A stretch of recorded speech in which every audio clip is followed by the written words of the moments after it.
నిర్గమకాండము 40వ అధ్యాయము. మరియు యెహోవా మోషేతో ఇట్లనెను, మొదటి నెలలో మొదటి దినమున నీవు ప్రత్యక్షపు గుడారపు మందిరమును నిలవబెట్టవలెను. అచ్చట నీవు సాక్ష్యపు మందసమును నిలిపి ఆ మందసమును అడ్డతెరతో కప్పవలెను. నీవు బల్లను లోపలికి తెచ్చి దాని మీద క్రమముగా ఉంచవలసిన వాటిని ఉంచి దీపవృక్షమును లోపలికి తెచ్చి దాని ప్రదీపములను వెలిగింపవలెను. సాక్ష్యపు మందసము ఎదుట ధూమము వేయు బంగారు వేదికను ఉంచి మందిర ద్వారమునకు తెరను తగిలింపవలెను. ప్రత్యక్షపు గుడారపు మందిర ద్వారము ఎదుట దహన బలిపీఠమును ఉంచవలెను. ప్రత్యక్షపు గుడారమునకును బలిపీఠమునకును మధ్యను గంగాళమును ఉంచి దానిలో నీళ్లు నింపవలెను. తెరల చుట్టూ ఆవరణమును నిలవబెట్టి ఆవరణ ద్వారము యొక్క తెరను తగిలింపవలెను. మరియు నీవు అభిషేక తైలమును తీసుకొని మందిరమునకును దానిలోని సమస్తమునకును అభిషేకము చేసి దానిని దాని ఉపకరణములన్నిటినీ ప్రతిష్ఠింపవలెను. అప్పుడు అది పరిశుద్ధమగును. దహన బలిపీఠమునకు అభిషేకము చేసి ఆ పీఠమును ప్రతిష్ఠింపవలెను. అప్పుడు ఆ పీఠము అతి పరిశుద్ధమగును. ఆ గంగాళమునకు దాని పీటకు అభిషేకము చేసి దాని ప్రతిష్ఠింపవలెను. మరియు నీవు అహరోనును అతని కుమారులను ప్రత్యక్షపు గుడారము యొక్క ద్వారమునొద్దకు తోడుకొని వచ్చి వారిని నీళ్లతో స్నానము చేయించి, అహరోను నాకు యాజకుడగునట్లు అతనికి ప్రతిష్ఠిత వస్త్రములను ధరింపచేసి అతనికి అభిషేకము చేసి అతని ప్రతిష్ఠింపవలెను. మరియు నీవు అతని కుమారులను తోడుకొని వచ్చి వారికి చొక్కాయలను తొడిగించి, వారు నాకు యాజకులగుటకై నీవు వారి తండ్రికి అభిషేకం చేసినట్లు వారికి నీ అభిషేకము చేయము. వారి అభిషేకము తరతరములకు వారికి నిత్యమైన యాజకత్వ సూచనగా ఉండుననెను. మోషే ఆ ప్రకారము చేసెను. యెహోవా అతనికి ఆజ్ఞాపించిన వాటినన్నిటినీ చేసెను. అలాగుననే చేసెను.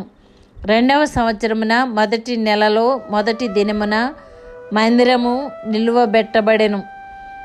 యెహోవా మోషేకు ఆజ్ఞాపించినట్లు మోషే మందిరమును నిలవబెట్టి దాని దిమ్మలను వేసి దాని పలకలను నిలవబెట్టి దాని పెండె బద్దలను చొనిపి దాని స్తంభములను నిలవబెట్టి మందిరము మీద గుడారమును పరచి దానిపైని గుడారపు కప్పును వేసెను. మరియు యెహోవా మోషేకు ఆజ్ఞాపించినట్లు అతడు శాసనములను తీసుకొని మందసములో ఉంచి మందసమునకు మోతకర్రలను దూర్చి దాని మీద కరుణాపీఠమునుంచెను. మందిరములోనికి మందసమును తెచ్చి కప్పు తెరను వేసి సాక్ష్యపు మందసమును కప్పెను. మరియు యెహోవా మోషేకు ఆజ్ఞాపించినట్లు అతడు ప్రత్యక్షపు గుడారములో మందిరము యొక్క ఉత్తర దిక్కున అడ్డతెరకు వెలుపట బల్లను ఉంచి యెహోవా సన్నిధిని దాని మీద రొట్టెలను క్రమముగా ఉంచెను. మరియు యెహోవా మోషేకు ఆజ్ఞాపించినట్లు అతడు ప్రత్యక్షపు గుడారములో మందిరమునకు దక్షిణం దిక్కున బల్ల ఎదుట దీపవృక్షమును ఉంచి యెహోవా సన్నిధిని ప్రదీపములను వెలిగించెను. మరియు యెహోవా మోషేకు ఆజ్ఞాపించినట్లు అతడు ప్రత్యక్షపు గుడారములో అడ్డతెర ఎదుట బంగారు ధూప వేదికను ఉంచి దాని మీద పరిమళ ద్రవ్యములను ధూపము వేసెను. మరియు యెహోవా మోషేకు ఆజ్ఞాపించినట్లు అతడు మందిర ద్వారమునకు తెరను వేసెను. అతడు ప్రత్యక్షపు గుడారపు మందిరపు ద్వారమునొద్ద దహన బలిపీఠమును ఉంచి దాని మీద దహన బలి నర్పించి నైవేద్యమును సమర్పించెను. మరియు యెహోవా మోషేకు ఆజ్ఞాపించినట్లు అతడు ప్రత్యక్షపు గుడారమునకును బలిపీఠమునకును మధ్య గంగాళమును ఉంచి ప్రక్షాళన కొరకు దానిలో నీళ్లు పోసెను. దాని యొద్ద మోషేయు అహరోనును అతని కుమారులను తమ చేతులను కాళ్ళును కడుగుకొనిరి. వారు ప్రత్యక్షపు గుడారములోనికి వెళ్ళినప్పుడును బలిపీఠమునకు సమీపించున్నప్పుడును కడుగుకొనిరి.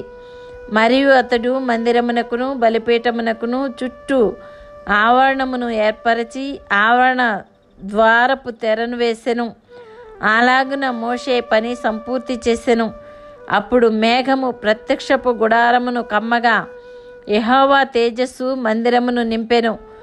ఆ మేఘము మందిరము మీద నిల్చుట చేత మందిరము యెహోవా తేజస్సుతో నిండెను గనుక మోషే ప్రత్యక్షపు గుడారములోనికి వెళ్ళలేకుండెను. మేఘము మందిరము మీద నుండి పైకి వెళ్ళునప్పుడెల్లను ఇశ్రాయేలీయులు ప్రయాణమైపోయిరి. ఇదే వారి ప్రయాణ పద్ధతి. ఆ మేఘము పైకి వెళ్ళని ఎడల అది వెళ్ళు దినము వరకు వారు ప్రయాణము చేయకుండిరి. ఇశ్రాయేలీయులందరి కన్నుల ఎదుట పగటి వేళ యెహోవా మేఘము మందిరము మీద ఉండెను, రాత్రివేళ అగ్ని దాని మీద ఉండెను. వారి సమస్త ప్రయాణములలో ఇలాగుననే జరిగెను. ఆమేన్.